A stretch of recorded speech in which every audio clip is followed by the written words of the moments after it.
morning, everybody. It's Stephen here for the Idiot Quilter, and welcome to my weekly episode. It is episode number 356 for April 28th, 2026, and I hope everybody's having a good week now that we're into the second day of it, unless you count Sunday as the first day and then it's the third day, but whatever.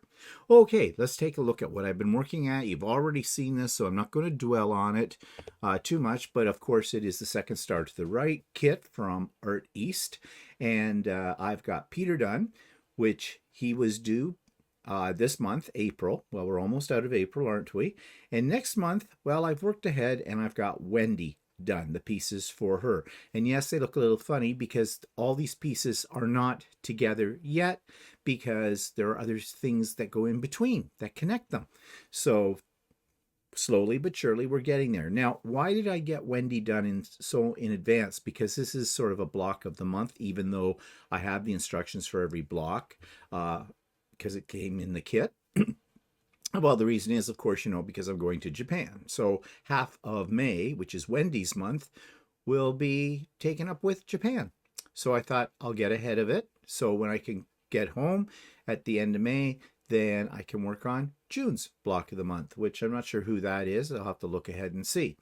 Anyways, been coming along with that, and it's been fun. And yesterday, if you saw my Monday morning coffee with Stephen, which was live yesterday and will be the last Monday of every month, I talked extensively about the whole process and experience of doing an Art East kit, which I said are, yes, pricey, but not unreasonable.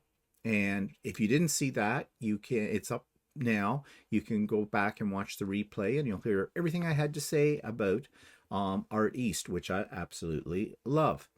The other thing I'm working on, let me get it up here, is this. This is going to be a tote bag eventually. It's an in the hoop project. It's called Gilded Books and Blooms. These are just the top panels for the front and the back, sort of, at the very top of your bag, the band that goes around. And now I'm going to start working on today, well, I have one of them already done, the panel pieces that make the body and the back of the bag. This is going to take a little bit of time, but I think the end result is going to be very, very elegant when it's done. And I'll be sure to show it to you then. Will I have it done before we go to Japan? Maybe, maybe not. I'm not in a rush. I have a lot of projects to work on right now. I need some coffee. And so, yeah, the other project I'm still working on, I haven't abandoned it, although there are moments when I wish I could or should, is the Alaska quilt. I've done the first 6 blocks. I cut yesterday the blocks for block number 7, and I think later today I'm going to cut the blocks, or the pieces, not the blocks, the pieces for blocks number 8, because on my sew day tomorrow I want to work on it then as well. I'm kind of using this bag as an in the hoop project, making the tote bag. Yes, I'll get my words out. As sort of a palette cleanser between these other 2 major projects, Alaska Quilt and the second star to the right. Sometimes you need to do that. You need to clean your brain out a little bit, because I find when my brain gets cluttered with a whole lot of projects, I start to make major mistakes, and that's never good. Never good at all. So that's what I've been working on. And yeah, and I have some more things to show you too as well, that some discoveries in the past week as well, but we'll look at that in a minute. But first, let's talk about what's coming up. Well, 2 events, my usual Sewing with Stephen on Wednesdays. Everybody is welcome. Somebody yesterday sent me a comment and wanted to know if they could do Sewing with Stephen, because it is a Zoom link, on their phone. And yes, you can. You just have to tap on your phone, go to YouTube, tap on the link for, if you don't have it already saved to your phone, tap on the link for Sewing with Stephen, and your phone will do everything else. Now, the experience isn't as good, I don't think, on a cell phone, because, we've got a little screen like this as compared to if it was on your computer with a much bigger screen. However, it will work. You should maybe make sure too that you have your cell phone plugged in if you're going to do that and you're planning to stay all day, because there have been many a time when other people have been on their cell phone working away and it's died on them because they forgot. They only have so much battery life. So it's probably a wise idea to, if you're going to be on the Sewing with Stephen all day, to plug in your phone so you don't have to worry about it dying on you in the middle of everything. Okay, so Sewing with Stephen this Wednesday. Link is in the show notes for that. All are welcome. It is not recorded. It is not a YouTube live. Keep that. I have a few people who are very confused. They come write me a comment and go, well, I couldn't find you on YouTube. That's because we weren't there. We don't do it. It's a private Zoom link. And yeah, so it's not a YouTube live. And pop-up sew day. Yes, we haven't had one in a while. Been busy with the retreat and other things. In fact, the last pop-up sew day was in March. So I thought before we get off to Japan, I better do another one in between, because I don't think there's going to be another pop-up sew day until at the earliest, the very last weekend in May. More likely, it won't be until into June. And June's already filling up. It's a busy month. You know, summer comes, you get out and about and whatnot. So I am having a pop-up sew day this coming Saturday, which is May the 2nd, from 8 o'clock in the morning until 4 p.m. Eastern Time in the afternoon. All are welcome. Come and go as you please. For people who've never been to one of my pop-ups, it is not like a retreat. You do not have to book a spot or anything like that. You just pop in whenever you want. And the Zoom link for that is also in the show notes below. But those of you on my mailing list got yesterday, Monday, you got a special email sent to your box that had the link in it as well. And speaking of my mailing list, if you'd like to be on the mailing list, it's really easy to get onto it. All you need to do is send me via email to my email address your name, first and last, please, and I will add you to the registration. That's all you have to do. Just tell me you want to be on the registration, on the mailing list. I am not doing well with words today. I better have some more coffee. Okay, so yeah, as I was saying, if you want to be on the mailing list, send me your first and last name. I only deal in real names. Sorry, security issue. And I will be happy to put you on the mailing list. And the only time you'll get anything from me will be about a reminder about the pop-up sew day when I'm having it, and the retreats, which the next retreat won't happen until the fall. So, you know, so don't worry about me filling up your mailbox with junk, because I don't do that. I'm not a business. I have nothing to sell you. It's just for your convenience, really, more than anything else. Okay, so let's go to subscribers' comments last week, some ones that I wanted to highlight and talk a little bit about because they've triggered ideas in my head. This one comes from Judy, and she says, thank you for sharing your wonderful table runner. It is beautiful. Also, thank you for sharing your method for binding. I haven't found a good way to figure out how to get the proper length to join the ends. Even bought the binding tool, which often doesn't work for me despite rewatching the tutorials. Your explanation of measuring each end, cutting the fabric, and then sewing with the right sides together might just be explained the way my brain might understand. Thank you. Appreciate your videos for sure. Okay, I struggled with binding when I first got into quilting too. I watched all the videos. They confused me even more. And the binding tool she's talking about, I bought that as well. And, sorry, little drippy nose this morning for some reason. Yeah, I bought that binding tool as well. And for me, it was useless. It made me even more confused. I know other people use it with great success. And I watched videos about it, and I just, you know, the method I showed in that video is the method that works for me, and it's pretty easy. I think it's pretty easy. Now, maybe it's because I've done it hundreds of times, but yeah. So if you haven't seen that, that was on last week's Idiot Quilter. You might want to view it. Don't worry, I'm quite aware that my hands went out of the screen for a few minutes when I was doing something, and I did realize it during the video, and I brought it back into screen and re-showed what I was showing you, so you won't miss anything. So don't scream at your screen when you notice that my hands are out, because I corrected within another minute.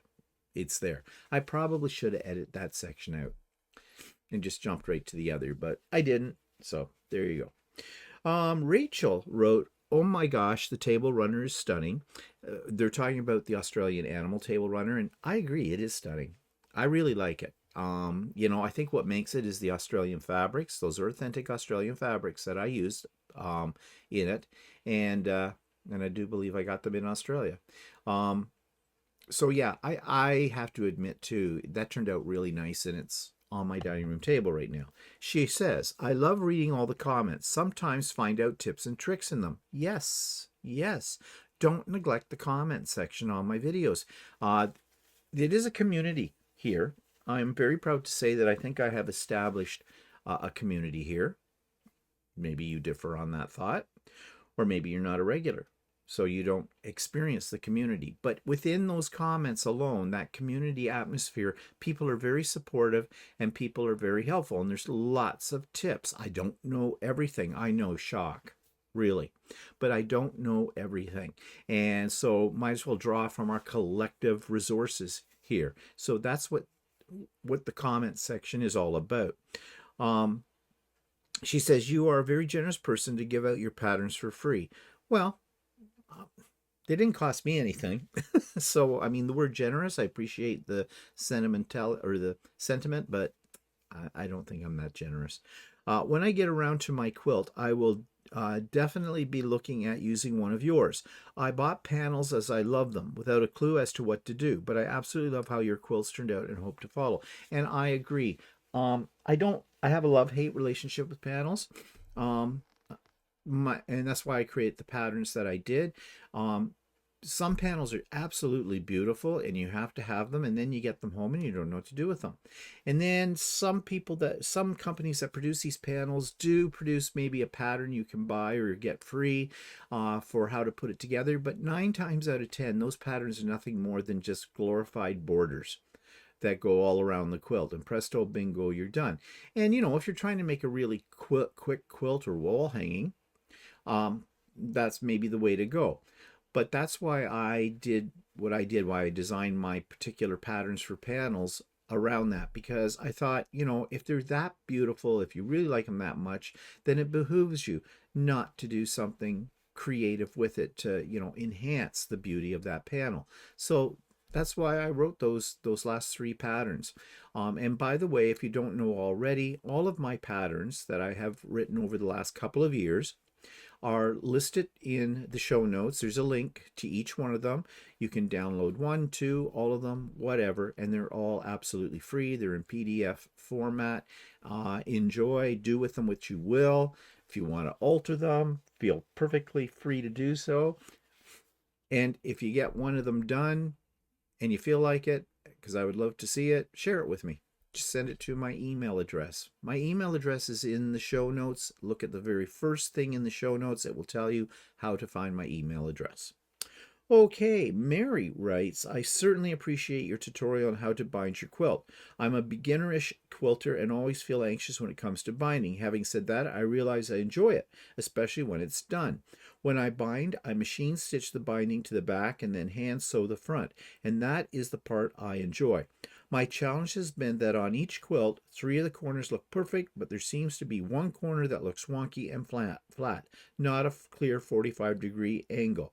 Your suggestion of the awl might help that." It does. I had the same problem. I would get 3 out of 4 perfectly fine, but then I'd come to that last one, and I think it might be because of the way your fabrics are starting to come together on those corners. I would have the same problem. But since I've used the awl, which I just use basically as a guide for the folding, and that's in that video, so you haven't seen it, you don't really clearly, it's hard for me to describe it without you actually seeing it, how I use an awl for that. Then you need to go back to last week's Idiot Quilter and go to the binding tutorial that's there, because it does work. The other thing, though, you want to make sure of, if you want to have really great corners on a quilt, and I know a lot of people, I suppose, find surprising, but especially beginner quilters, because I was one of those, you've got to square up your quilt before you put the binding on. After you've got it all quilted and you've come to the point where you want to bind it, be sure to square it up. Maybe that's something I need to do, is do a little tutorial about how I square a quilt. So maybe, oh wait, I think I did. Yeah. Yeah, you're going to see how I square up a quilt, because I'm going to talk about this in a few minutes. But Healing Waters, I am starting a series on Healing Waters. That's one of my recent patterns. And in that series, you will see how I square up a quilt. Yeah, okay, so I've got one already. I'm ahead of myself. Okay, so moving on to Jen writes, I dislike binding so much that it has made me stop quilting. You make it look so easy, but I like the idea of using the invisible thread. Okay, I find this sad, this comment. Jen, don't stop quilting because there is one part you don't like or you have trouble with. Like anything, if you have a little practice, it gets easier each time. I know how you feel. I got really discouraged too when I first started quilting with the binding. I got discouraged with a lot of things, but I kept at it. And you know, one day the light came on and away we go. And luckily for you, in that video that I show about binding, I show you what that light comes on moment was like for me. And since then, it's been fine. I don't mind binding. It's not my favorite thing to do when I'm quilting, but I have done it so many times now, it's easy to do. It's a little time consuming. Yes, you don't want to rush the process. And invisible thread, it's a godsend. You will hear me talk a lot about using invisible thread. And I use Superior. I like their invisible thread, which is actually not called invisible thread. It's called monofilament. In the old days, monofilament tend to be very much like fishing line. It was very hard to work with. Well, the new invisible threads, monofilaments, are much nicer, softer, usually made of polyester, thin, and they just melt. At least the Superior does, melts right into your quilt. So if you're a little bit off on your stitching for the binding, especially when if you're doing machine binding and you're pulling it from the back to the front, well, you know, you might look very nice on the front. And, well, that's okay, because everybody loves the front of a quilt. Don't let them see the back. It may not match up with the binding. You're supposed to do it in the ditch. Well, I never have. It's never been able to get that right. But with the invisible thread, if I'm off, you don't notice it. You don't see it. It's invisible. So yeah, I'm a great supporter for invisible thread. Yeah, especially when you're doing binding. But I use it for all kinds of other things. I use it on my table runners. I use it, you know, I use it on my wall hangings. Because when you're trying to match up things, especially in the hoop projects that are made in several different panels, you never get it completely perfect. But it's less noticeable that it didn't match up exactly if you use invisible thread with it. Yeah. Judy says, this is a different Judy. Thank you for doing this video. I'm going to try to use the stitch in the ditch foot. I never had thought of using it. I started using invisible thread because of it. Okay, so yeah, this brings up the question about the feet for your sewing machine. The feet are labeled. They're supposed to do this job, they're supposed to do this job, and this job. And I think we stay in the box with that. We'll think outside of the box. I use the stitch in the ditch foot because it allows me to sew my binding on the front of the quilt and get really close to the fold, within about 1/8 of an inch. And it keeps things straight. But that's the stitch in the ditch foot. And it says it's supposed to be stitching in the ditch, and I'm not stitching in the ditch. Oh, God, quilt police, they're going to get me, or the sewing machine police, whatever. No, experiment with the feet that came with your sewing machine.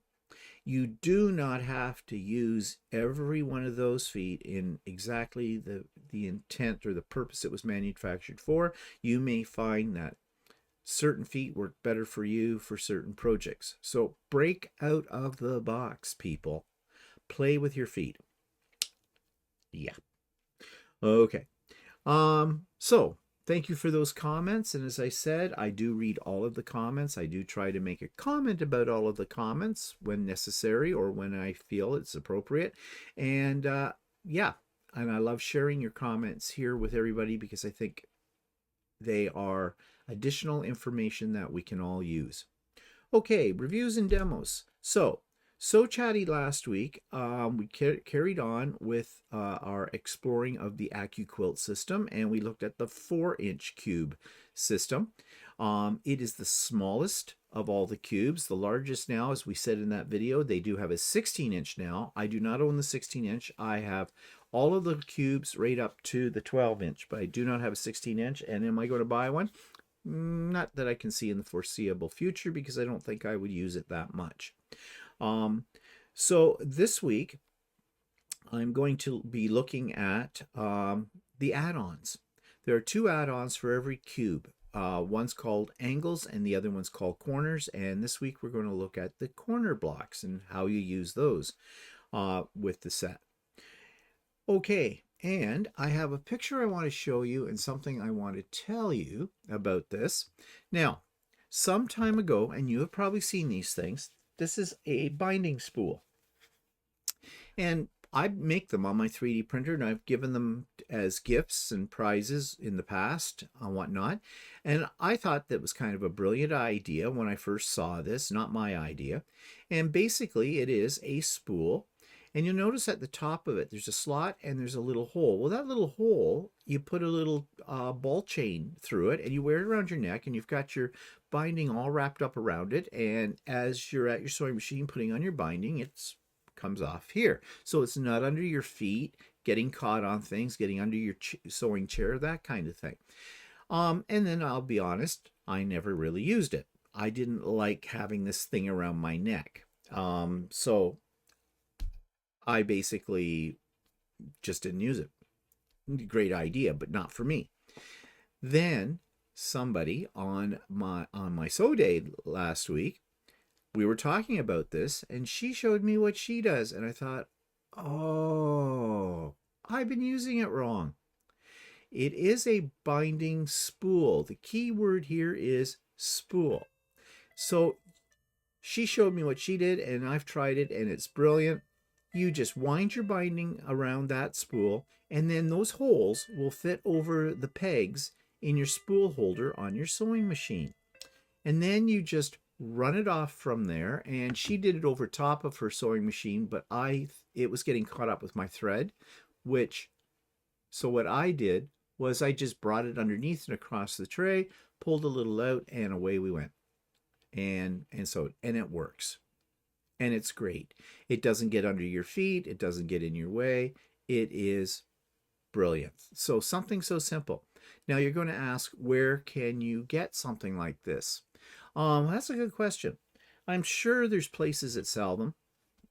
I 3D print mine. And as you know, I don't have a store, and I'm not mailing anything out because it would cost me a small fortune to try and sell these to people or mail them out to them. So sorry about that, but they must be around. Now, if you have a 3D printer or you know somebody that has, all they have to do is go onto something like Maker World or Thingiverse, put in binding spool or whatever, and you'll find it, and you can print it out in a matter of an hour or less. So yeah, so they're available. But I think this is one of those really handy 3D prints that I talk about all the time. Okay, so that brings me to subscribers quilt of the week, and this beautiful creation comes from Carol Wolf. This week's quilt from a subscriber comes from Carol Wolf, and she writes about this beautiful quilt. Here's a photo for the Idiot Quilter. The 32-inch square wall hanging is made entirely of Tula pink fabric featuring tiny beasts and true colors. You have mentioned that you find tulip fabric hard to use, and I agree. I fussy cut almost every piece, and even the stripes and dots. The blocks are from the kinship pattern 100 blocks in 100 days quilt along I did in 2022. In 2023, I divided the blocks into coordinating colors and themes and created 6 wall hangings. I'm finally quilting and binding the projects. As you can see, I don't like to make sashing. These blocks were my introduction to the tulip pink fabric, and I've bought many of her new designs since then. Well, Carol, this is a feast of color for the eyes, and it's very, very beautiful. And yes, I see what you've done with the tulip pink fabric, which is the fussy cut, which I do not have a lot of patience for, but in your quilt it does look fantastic. So thank you, Carol, for sharing your beautiful creation with us. Okay, so have you been having trouble with your thread shredding while you're sewing, or constant thread breaks, that kind of thing? And it's really frustrating you, and you think, and you keep your machine clean and you keep it lubed up and everything, and you can't explain why you're having all these problems, and you're thinking, okay, I need to take it into the shop for a spa day. Well, it could be something really simple. And this week's YouTube short tip is about a simple problem, and this is something that probably some people have done before, and that is putting your sewing machine needle into your machine backwards. Check this out. This week's YouTube short tip is about your needle in your sewing machine. And you know, oftentimes we have shredded thread, or our thread keeps breaking, or stitches aren't that even, and we clean the machine and we check the tension settings and we put in a different spool of thread and all of that, and still have the same problem. And you know, our problem might be simpler to fix than we thought, and that's what this tip does. This is about how to put your sewing needle into your machine correctly. Yes, there is a back and a front. You may or may not realize that, but this little short reminds us of how to do that properly, because it's very easy to forget. So check out this tip if you've been having some problems with your thread breaking. This might be the solution. Okay, so this brings me to today's main item, I guess, what do you want to call it? And I'm starting a new series. While I was putting together Healing Waters, one of my newest patterns, which is all made with indigenous fabrics, but it doesn't have to be, I recorded my steps along the way. Now, this is not, strictly speaking, a tutorial, but it could be used as such. It's more of a demonstration of each phase of my process for creating this quilt. So over the next few weeks, I'm going to give you another part of that process. You could follow it along. You could do it as a sort of your own sew along. You could download the pattern if you wanted to, get your fabrics and things together, and use this sort of as a block of the week or process of the week. That's up to you how you want to use it. But I've had people ask me about my process when, you know, from start to finish in coming up with the idea for a pattern and figure out the fabrics I'm going to use for it and all that stuff, and, you know, bring it to its final conclusion, which is the quilt. So the first part of how I do a process is I use EQ8, Electric Quilt 8, which is a very expensive program, but it's supposed to help you in designing quilts. It has a very, very steep learning curve, and I am by no means an expert on how to use it. I have bought books from EQ8 people to teach myself. Yeah, I learn on a need-to-know basis, because I will forget everything I've learned. If I go through a whole course, you know, online or through a book or something like that, by the time I get to the end of the course, I have forgotten what I learned at the first of the course.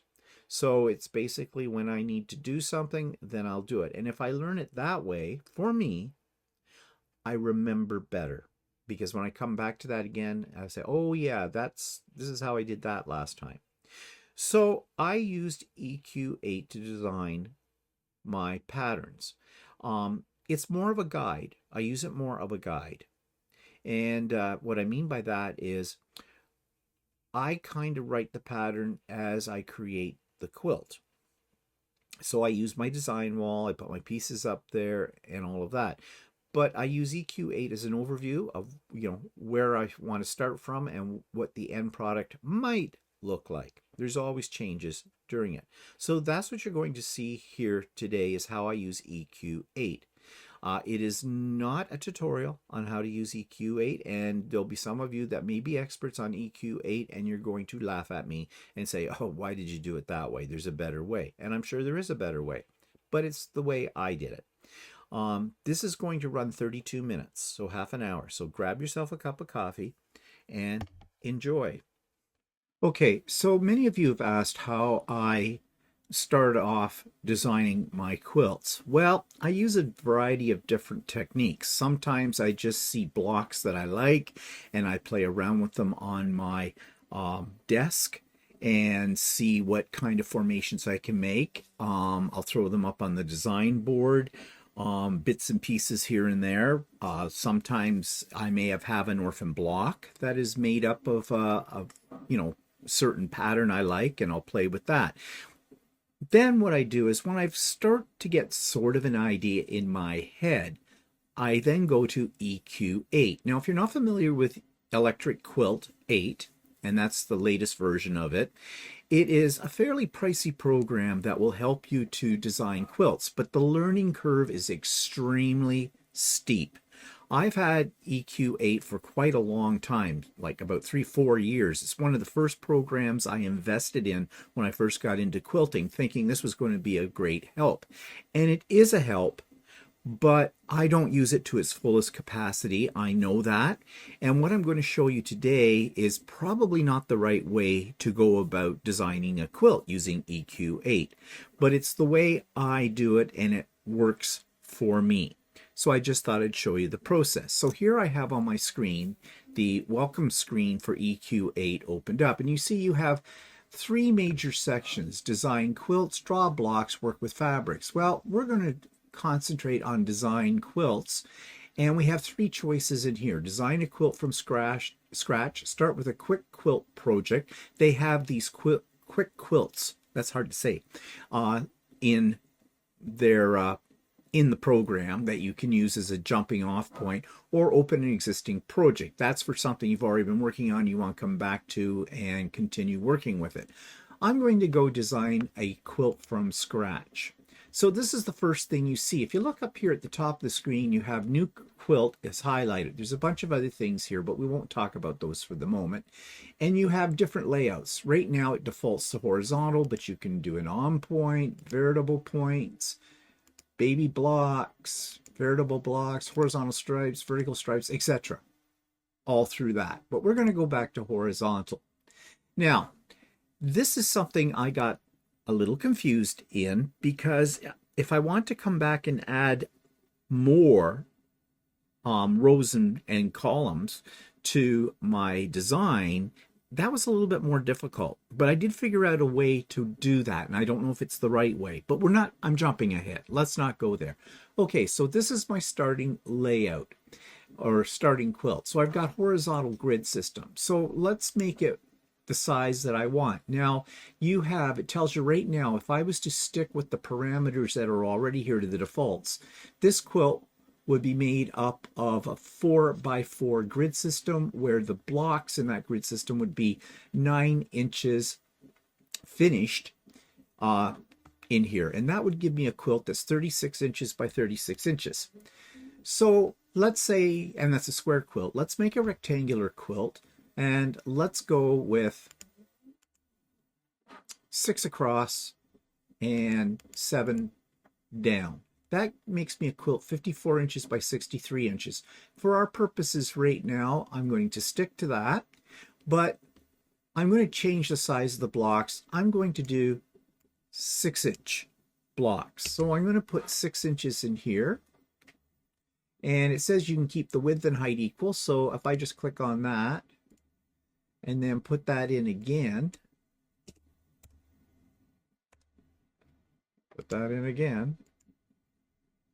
didn't work. I guess it didn't like that. Well, whatever.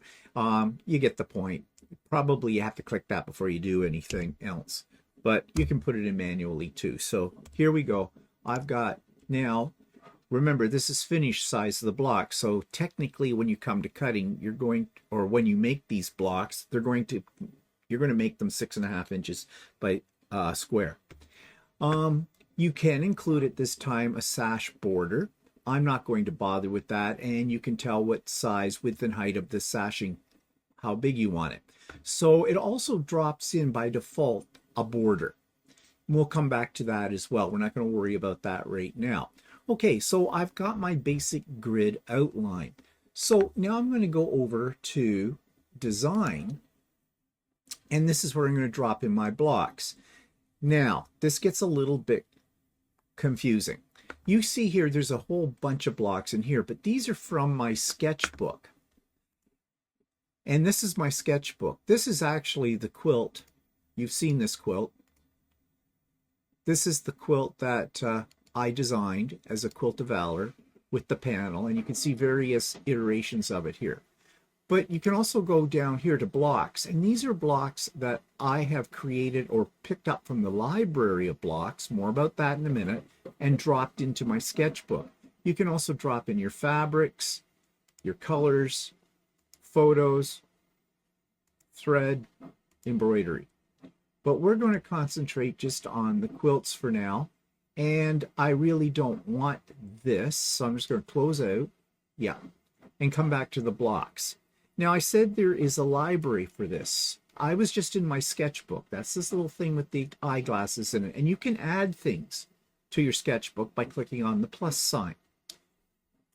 I'm going to open the library to find some new blocks. So let's see. I want to go relatively simple, but I have all of these I can choose from. And this gets very confusing.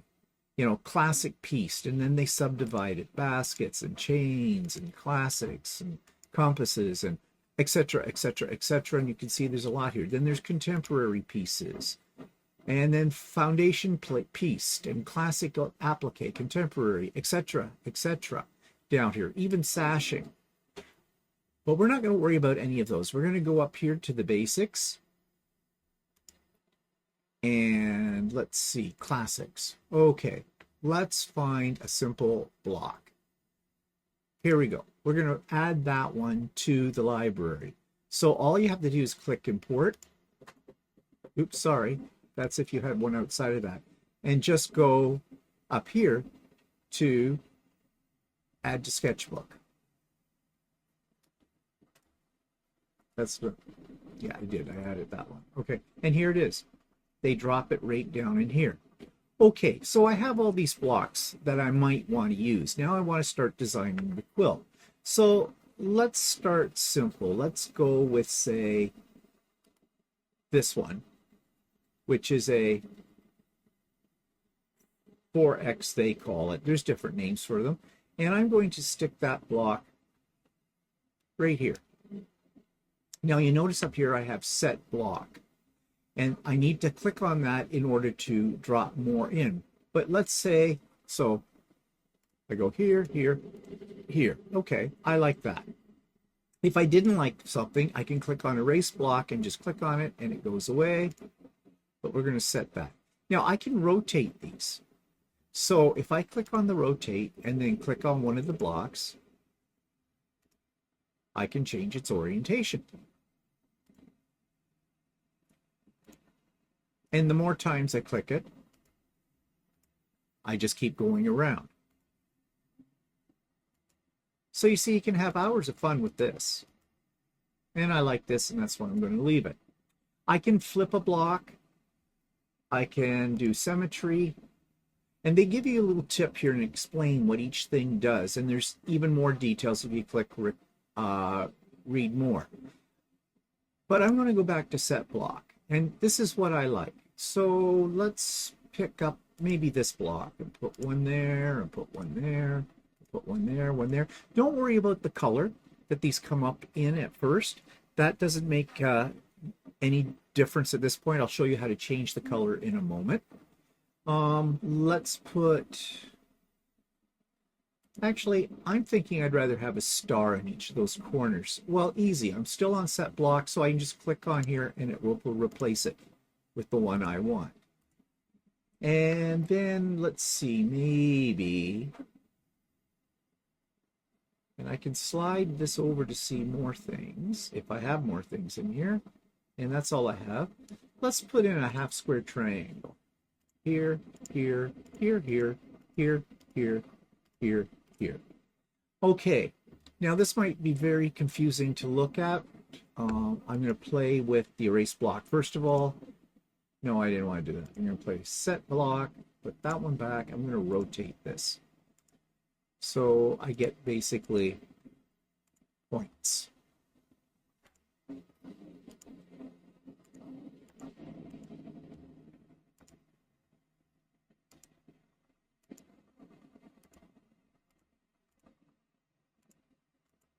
There we go. I'm liking that. Now let's say I want to change the color of all of this. So if I go up to fabric tools, I have two choices. I can do fabrics, which is what this is showing, and these are sort of defaults. Plus there's some you can add in here doing the same thing, going into that library. Up here, open library.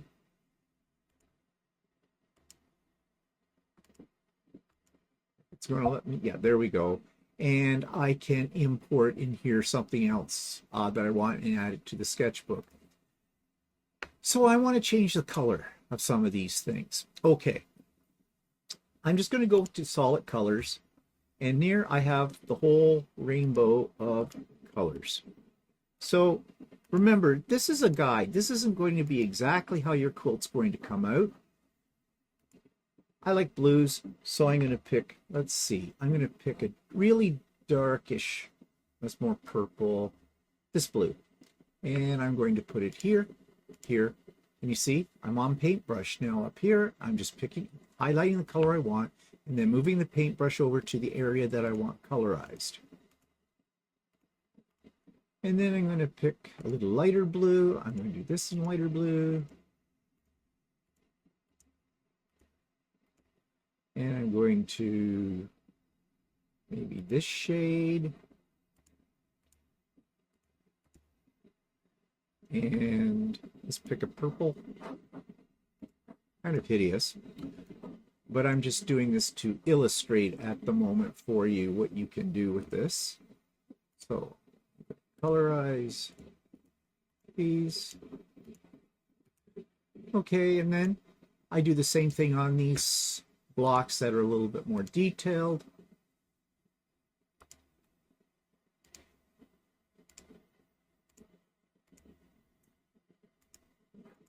And it's kind of fun to do this. You really get lost in the rabbit's warren. Oops.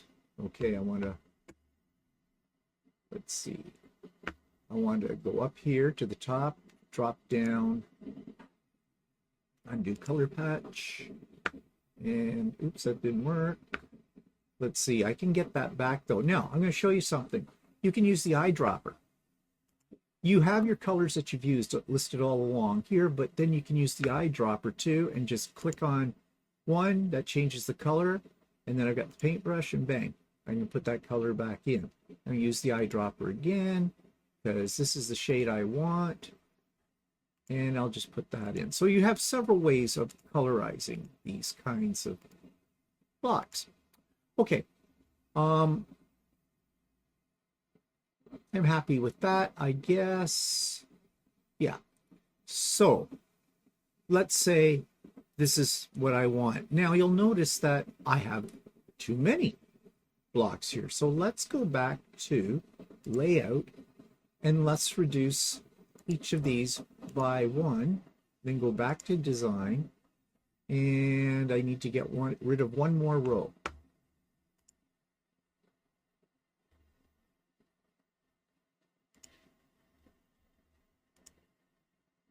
Oops. What am I talking about here? I need to get rid of I need a row that is 1, 2, 3, 4. This is a 4 by 4. I've suddenly made it into a square. So let's go 4 by 4. So you play around with these to get what it is that you want. Back to design, and that didn't work. Oh, Okay, got a problem here. I cut off one of my rows, and this is what I was talking about before. So if you're not absolutely sure what you want for a layout, then you're going to have a problem. But there is a way around that. But right now, I'm just going to go back, back. Maybe that's not going to work. Oh, I guess it's not going to work. Okay. See what I mean? This is a lot of playing around. All right, let's just see what happens here when I increase these again. Okay, so I lost some of my stuff. All right, so I can go back into block tools, set the block, and put these blocks back where I had them. I have to do a rotate.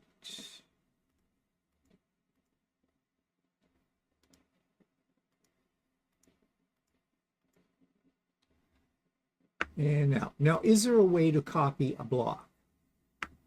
That is a good question. Glad you asked. Not really. You really are stuck.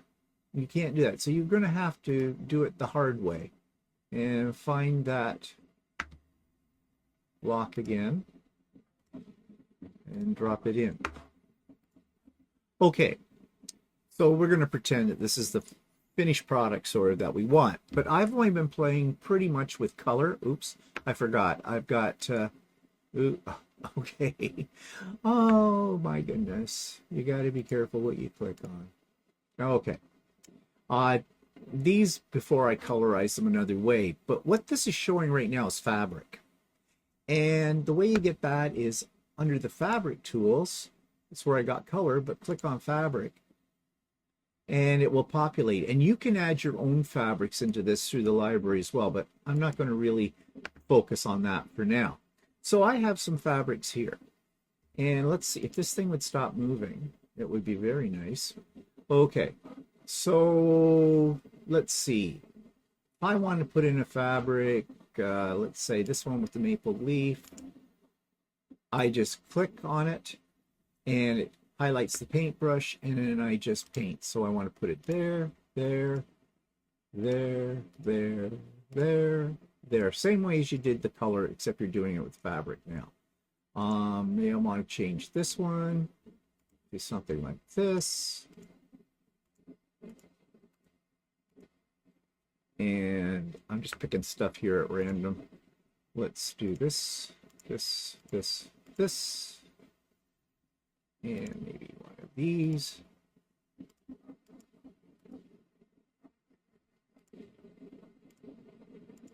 I think you're probably getting the idea right now.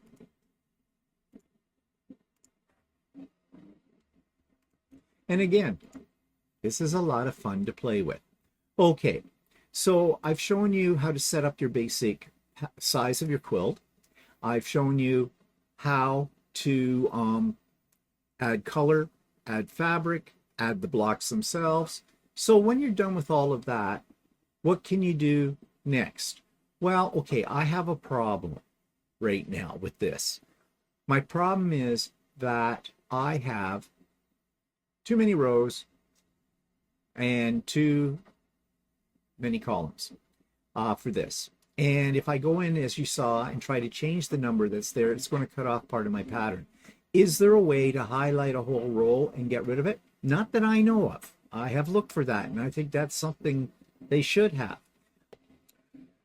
So I went looking to see if I could find a way to delete the rows, and I used AI for it, and it didn't really help me at all. So I don't think you can once you've started a layout.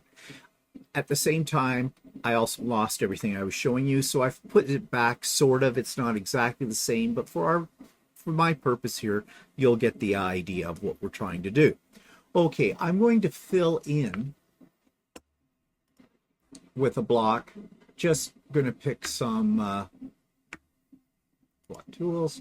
I'm just going to pick some other blocks here just for illustration purposes. So I'm just putting these all in here. I know this is not a great pattern, but that's okay. I'm not trying to create a great pattern at this moment in time. I'm just trying to show you how I design.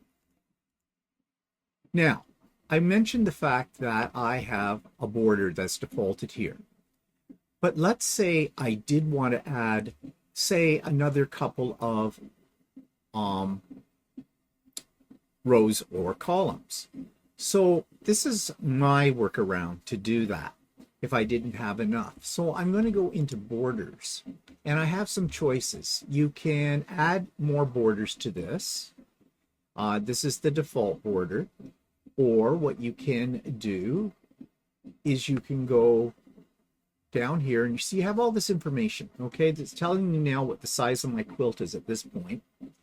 And it's select the border style, and I can set the size of each border or make them all the same, top and bottom and sides. And I can also put blocks in the border.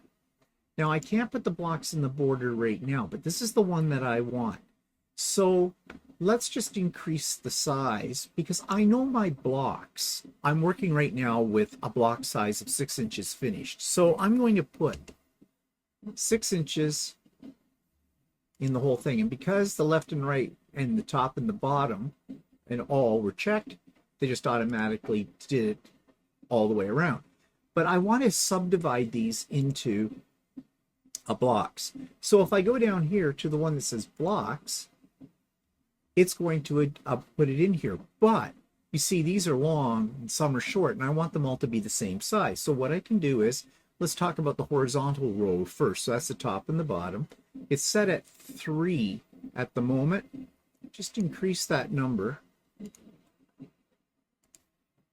until I get blocks that look like they are of equal size. And it did it on the bottom too. I will do the same on the vertical, which is the side pieces. There we go. So now I have blocks I can work with. So I can go back into design, and you see now I have this all the way around, and I can add whatever I want to add to that. So let's just grab something here. And I just do the same thing as I did before. I just populate each block with an actual block that I might want. You can see my little design here is getting a little bit complicated, but we're just playing. Okay, and I can carry on doing that same method to add rows and columns. Now, let's say I'm finished right now. Oops, you can move it up and down too with your cursor. Let's go to borders. And now it's going to show this as a border, okay? So that's border 1, but that's the one we filled with blocks. So let's add a border, and we're just simply going to do it by clicking on the Add button. And now we have a new solid border. Again, down in here, in the block size adjustments, I'm going to click all, and I'm going to make this 2 inches finished. Okay, so now I've got a 2-inch border all the way around. I can add an additional border, and let's say I want to make this just a little bigger, so I'm going to make that maybe 4 inches. All right, so then we go back to design, and I can fill this in with the color that I want. So I'll go into fabric tools, I'll go into my colors, and I will pick a hideous color for this. Yes, so same way as I colorized the blocks themselves. And let's pick some other hideous color.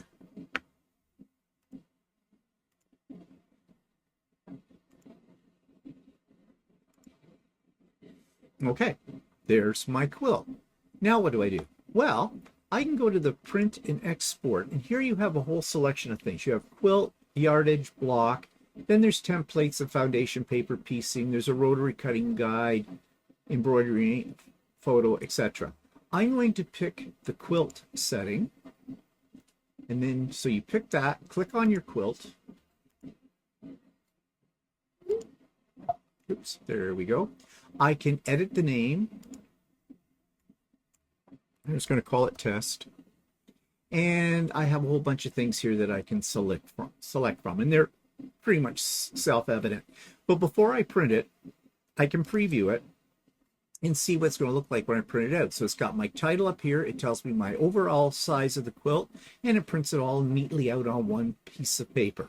So there we go. I have a map. I would just go up here to print, and away it would go. But let's get out of that, and let's say we want to check out a block. Close that. I've got to click on a block. There we go. And notice when you click on it, it tells you the size of the block. Click on block, and the same thing here. It looks very similar. It'll tell you the dimensions. You can add a few different things to it. There's some options. Click on preview, and there's your block. So if you wanted to print out individual blocks so you could see them better, you could do that. I can close that. Now let's talk about yardage. So when I click on yardage, it has a default. The width of fabric, 44 to 45 inches or 40 to 42 usable inches. You can change that depending on the size of your fabric, but that's pretty much the standard. If you're going to use fat quarters only, you could click on that. Your seam allowance defaults at 1/4 of an inch, 0.25, and you can change that as well. When all of these parameters are the way you want them, let's go into preview. And here you get a chart. It will break down all the fabrics and colors that you have used. It will tell you the number of patches that you need. It'll tell you how much yardage you're going to need and the name of the fabric if you happen to have a name of the fabric there, and you can print that out. So that's great for your planning guide for shopping. Let's get out of this. But then we can go into the rotary cutting. Now you have to click on a block first, it says. Okay, so we'll click on a block and let's see what it tells us what we need to do to cut it. Again, you can put in the name. There's some other parameters. Let's go to preview. Okay, this is kind of confusing.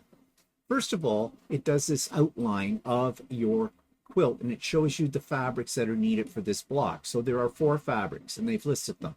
A, B, C, and D. Okay, and then they have a colored version of your block. So for your A pieces, the cutting diagram, you need to cut 4 patches here, 2 inches by 2 inches. Okay, for this particular thing that we did. Here's where I don't like EQ, because it will do things in 1/8 and 1/16 of an inch, and I hate working with those, so I would round up. I really don't use their cutting guide, their rotary cutting guide. I use it maybe as a guide in some cases, but I don't really use it. So, because it says here, I need for B patches, up here B, that's these parts up here in the blue, the triangle, and remember these are actually half square triangles. It's not showing me that these would be half square triangles or flying geese, depending on what you decide on. It says I need 4 patches that are cut 4 3/16 by 4 3/16, and then I have to cut on the diagonal both ways, and I'll get a whole bunch of the little triangles that go together. Well, that's not how we would do this. We would either do this as half square triangles or as flying geese. And here's your half square triangle. Well, they're doing it just with triangles, and that's pieces C. So that's these pieces in here. And again, 2 3/8 by 2 3/8, and you need 8 of those. And you got to cut them along the diagonal. And then the D part, which is the center square, well, they say that's 3.5 inches by 3.5 inches. I use it as a bit of a guide for measurements because quilt math is hard, but I don't usually follow what they want you to do for cutting it. I find it very cumbersome. And that's one of the downfalls, I think, of electric quilt. Okay, so I think I have shown you everything. Now you can save this at any point in time to your sketchbook. And the way you do that is make sure you have it up on your screen and then just go plus sign, And this, it may come up because it says this is already in my sketchbook. It'll automatically put these in your sketchbook when you move to a different thing. So don't worry too much about that. But anyways, it's a good thing because then you can call it up later. You can also save it if you go up to File at the top of your screen and go Save Project and save it as, so you can call it up if you want to continue working on it at a later date.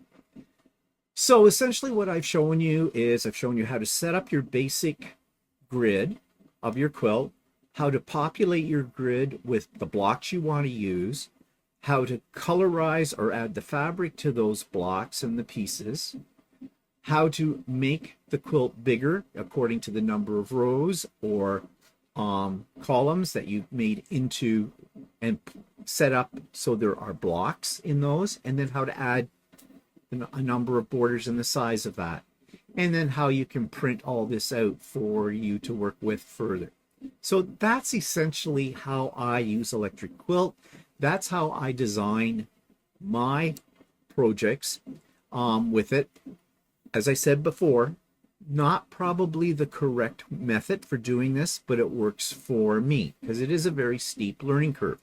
If you're interested in becoming more of an expert on Idiot Quilter, on Electric Quilt, then do a search on YouTube. You will find lots of videos, and go to the EQ8 website, the Electric Quilt website. You'll find more helpful information there, and they have books that you can purchase that will take you through everything like a sort of like a course. I bought several of those books. Have I ever done them? No, I have not. It's on a need-to-know basis for me. And that's the one problem with Electric Quilt. If you're not using it on a regular basis, it becomes much more difficult. But bits and pieces, I have learned different things. And yeah, I do find it a useful tool when I'm trying to plan out a quilt. Okay, next time I'm going to talk about, once I have my quilt planned out in Electric Quilt, selecting my fabrics and where I get swatches for those fabrics if I don't already have them in my stash, and figuring out where they're going to go. That's next time. So that brings me to the end of this episode of the Idiot Quilter. I hope you got something out of it. Please, comments, as always, down in the comment section. I appreciate everything that you say, and I consider everything that you say, and I take it all very seriously. So be nice. You can be constructive, but you can be constructive in a nice way. And let's not forget, Wednesday, Sewing with Stephen, and this coming Saturday, March the 2nd, we have the Pop-Up Sew Day, and I hope to see a lot of people there. I don't know what the weather prediction is. Right now, it's looking really nice outside, but I have a feeling, at least in my area, they are predicting, rain again, and a lot of it. I don't know. We'll see. Do they know? I don't think they know. Okay. Thanks for joining me today. We'll see you again soon. Bye for now. Hi, I'm just going to interrupt my program for just 1 second to remind you to like the video, to subscribe to the channel, and hit the bell for future notifications. That's all I ask of you. Show me a little love. Thanks.